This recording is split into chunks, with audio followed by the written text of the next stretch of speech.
I've always had a full-time nanny. I'm not a natural mom. Having a career, it gives you a different kind of purpose. I worked in investment banking for 4.5 years. I also bought 2 flats. I sold it to fund the business. Our piercing services went viral. And I thought there's a business model here. I can open more stores. How do you juggle trying to be everywhere all at once? I used to be very burnt out. I find it really interesting when working mums are making the choice when they technically don't have to. My dad is a very successful person. I felt like he was quite controlling, so I wanted to break away from all of that and be totally independent. What did breaking away from your family mean to you? Connie Nam, thank you so much for joining me on CEO Mum. Thanks for having me. When you first had the kids, you were 6 years into the business. What did your life look like in that initial period? Oh God, very tough. Yeah? I knew having kids would be tough, but I just thought about the teenage years, how tough it would be and how much money it would require to raise kids. I never thought about the baby phase. No one tells you that you'd be bleeding for 2 weeks straight. And also, like, you don't just immediately lose all of the weight you gained. I thought you'd like instantly go back to normal, but like that didn't happen. And just not being able to sleep and hormones, all of these things, it's a completely different chapter. I feel like it's a different part of my life. I can't even remember life pre-kids. I had so much freedom and I just took it for granted. How has your support system evolved over the years? And at what point did it change at all? Like, did you require more help at the start versus now? What parts did you value the most? I've always had a full-time nanny. So I'm very lucky. And my mother-in-law lives 2 hours away, so she always comes when there's a gap. And my mom stayed for 2 months each when I had the babies. So I guess I'm so lucky in that sense. I have so much support around. And initially, when there were babies, I had full-time nannies that were there 12 hours a day. And I also had a night nanny for the first 3 months of each baby. So I had nannies 24/7. Yeah, gosh. I mean, like, this sounds so spoiled, but No. so I had that. I think that's the reason why I could return to work immediately. So I totally appreciate that not everyone has this luxury. And then once kids started school, now we have a housekeeper. So I needed someone to help me, not the kids. But she takes the kids to school.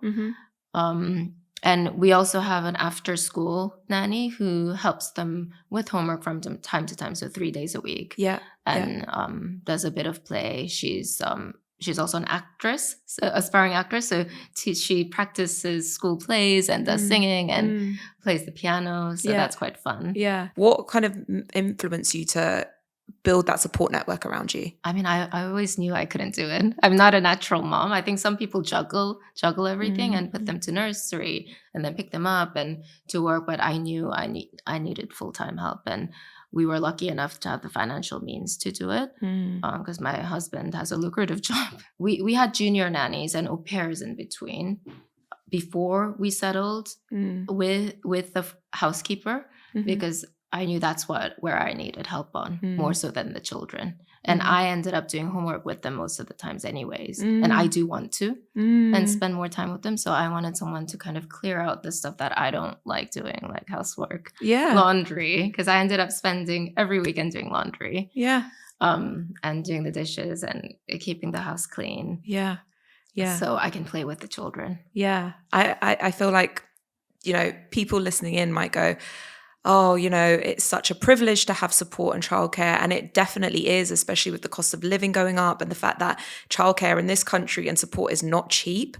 But it's also, if you are able to maybe understand that that's something that you need, or if that's something that you want to plan for and prepare for and allocate savings towards versus maybe, going out and spending a few £100s every weekend. Like, I think that's maybe something that people can anticipate the cost of and prepare and invest when children do arrive because it is hard to do it all. Like you say, you end up doing the laundry on the weekends and you end up burning out. And especially when you're an entrepreneur, the way I think about it is I don't take a lot from the business at the moment because I'm building it and reinvesting in the business and spending more time on paying my team. But whatever I take from the business, majority of it goes to childcare and like cleaning and basically staff. Did you find that in those early years when the kids were here, you approached the business differently? I didn't take a maternity leave. For my first one, I technically took 3 months off because I wasn't fully back into the office, but I was checking my emails from the next day. Just because the business was picking up at that time and the team was so small. So I kind of had to be there to pay people's salaries, for instance. Yeah. And I think that's in a way fueled growth of the business because I started hiring more senior people who are more specialized, who can take over whatever I was doing, but in a much better, more competent capacity. What was life like as an entrepreneur before you got married? Were you kind of hustling? Did you have savings? Did you have family support helping you to start the company and get it off the ground? What was life like then? So I worked in investment banking for 4.5 years before I started. So I did investment banking in Asia, in Korea and Hong Kong. And then I moved to London to go to business school. And when I started, I did luckily have some savings. And I made some good investments at the time as well. I had, I guess like investment banking is a lucrative career, but I made some good investment in the stock market. I also bought 2 flats. So I sold one to fund the business and my life at the time. So again, I was lucky to have that means, financial means. So I had that, and then my husband was also very supportive in that arena, and my mom also lent me some money when I started the business. But before you got into investment banking, had you already had an ambition that you wanted to start a business, that you wanted to have the kind of lifestyle where you wanted support around you? Was that something you were thinking about back then, or was it something? No, I wish I could say I was that strategic, but no. I mainly saved up at that time, and like I guess it's a lucrative career anyways, and I chose investment banking so I could be independent from my parents. That was my sole motivator. It wasn't because I wanted to start a business. I did want to start a business at some point, but it was a very vague notion at the time. It wasn't very methodical, but I was saving up because I wanted to start a family at that time. I was dating someone. I was engaged to someone who's not my husband. And I was ready to become an adult at that time, but I was so young. I was only like 26, 27 when I did all of that. Wow. And then you left investment banking when you were how old? 28. 28, okay, to start the business. And had you, before you did that pivot, did you take some time out, or had you had any plans? Yeah, I took a year out. Yeah. And I did 2 years of MBA, and then I started the business.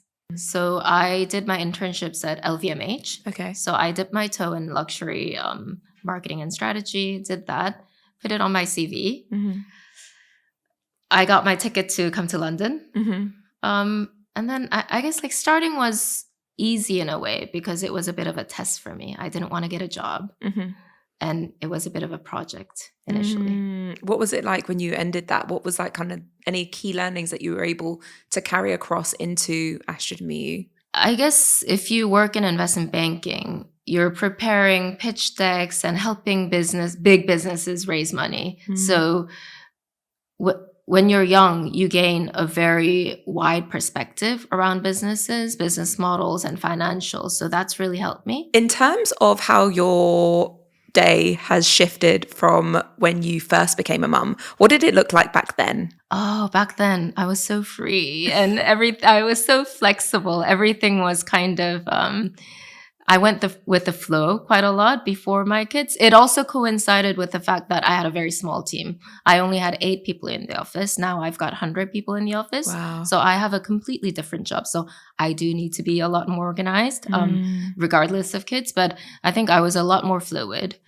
The business was much smaller. I just do things on a whim a little bit, which probably drove my team crazy. Yeah. But now I really need to be very strict with my calendar because I also want to leave room for my kids when they come back from school, so to do their homework with them and spend quality time with them. So just a lot more organized and disciplined. I'm curious to know why financial independence was really important for you, and what did breaking away from your family mean to you? Oh, my dad is a very successful person, and I felt like he was quite controlling over me. Like he had certain like things he wanted me to do and a path he wanted me to go through. And as long as like I was dependent on him financially, I knew that there was going to be an element of control. So I wanted to break away from all of that and prove to him and I guess to myself that I can be totally independent. I think initially the reason why I wanted to be successful was partially to be independent from my dad or my family. That was probably a driver.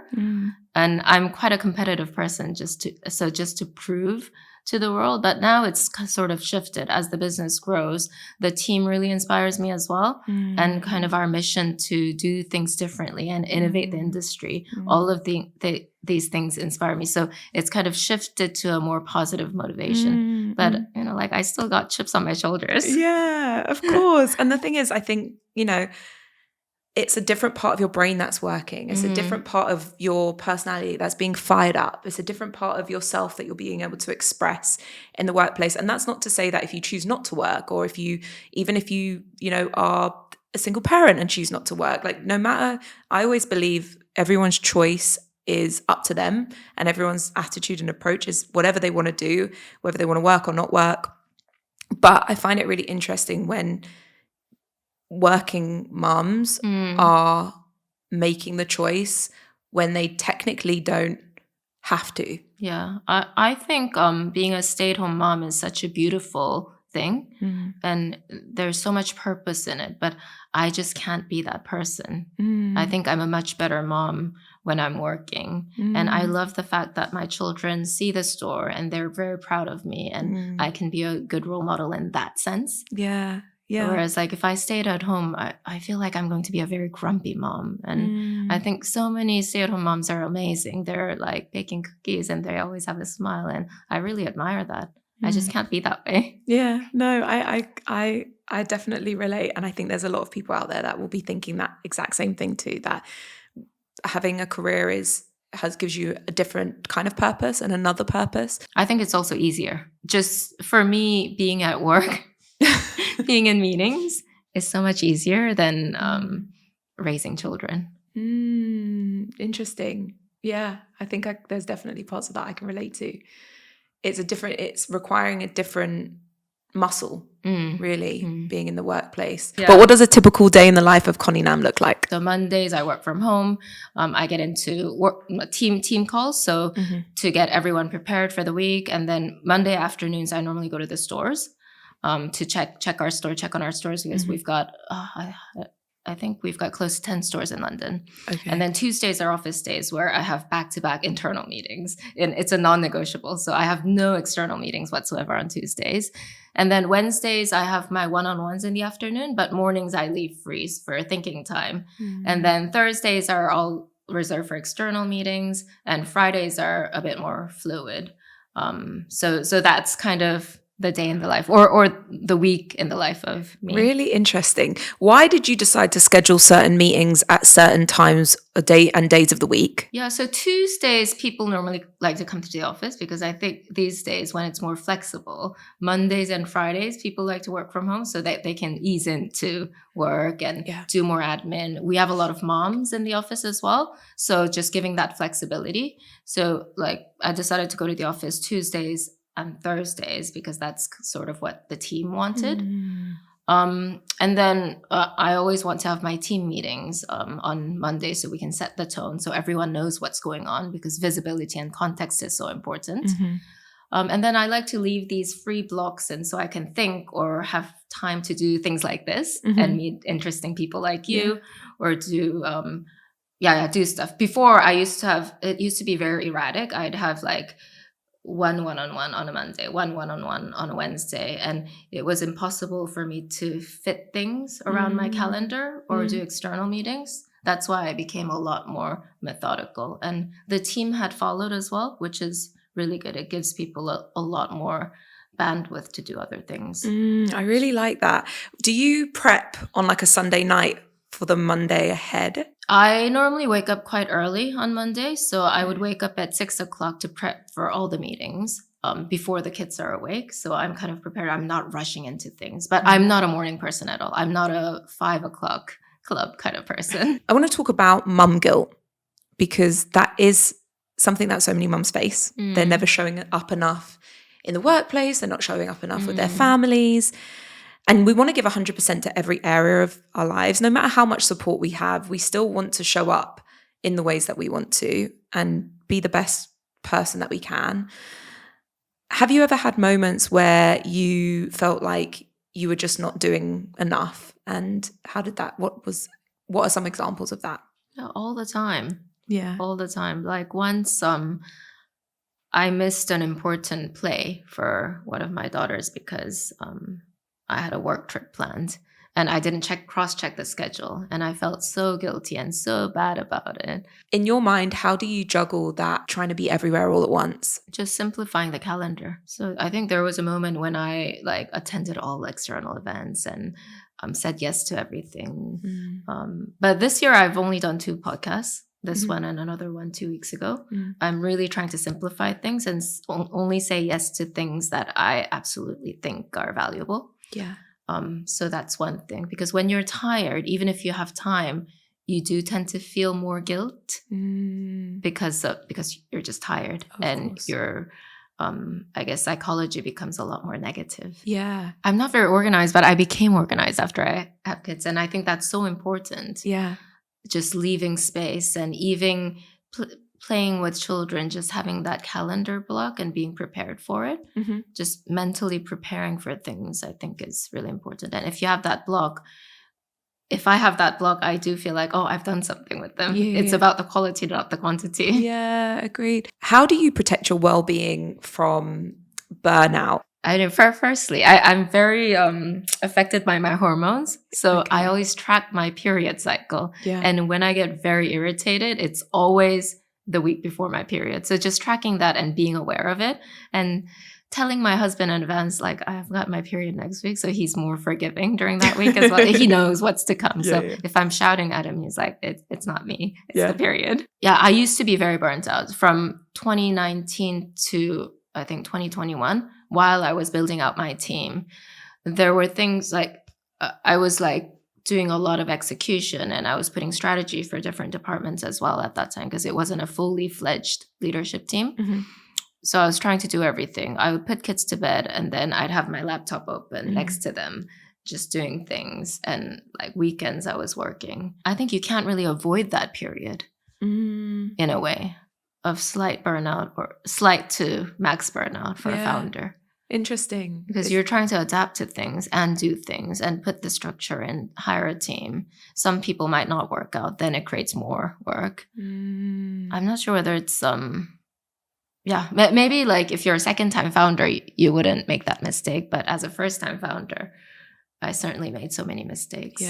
Yeah, because you're learning on the job everything, right? Yes. If we go back to the beginning of Astrid and Miyu, what was the inspiration behind launching Astrid and Miyu, and what did you feel was missing in the jewelry space in the UK at the time? Yeah, so that whole community warmth, if you went to the high street, and still I think if you go to jewelry stores, it's quite stale. Everything's under the glass. It's very professional. Yeah. But you don't feel that warmth and the buzz. So I thought there's an opportunity to bring that, not just in the UK jewelry market, but just everywhere. That piece was missing. And also the design aesthetics. Now demi-fine jewelry category is very hot, but back then, 12 years ago, it was all about chunky jewelry and kind of colorful plastic jewelry. And so there was a gap in the market for that demi-fine category. What do you think it takes today to build a jewelry brand that really connects to people? I think our brand is built on community. So if I tell you the inspiration behind the brand, I used to travel a lot with my family when I was a kid. And my favorite pastime was going to market stalls, specifically jewelry stalls, and picking out jewelry. And the fact that I loved it was that hustle and bustle and warmth that you felt. And you were building memories. You were going to different places. And my mom still has all of those pieces when I go back home. And I can remember exactly what that memory felt like. So it's the feeling. So I think just building that feeling. And when I started, community wasn't a buzzword, but I just knew that I wanted to build that warmth into the brand.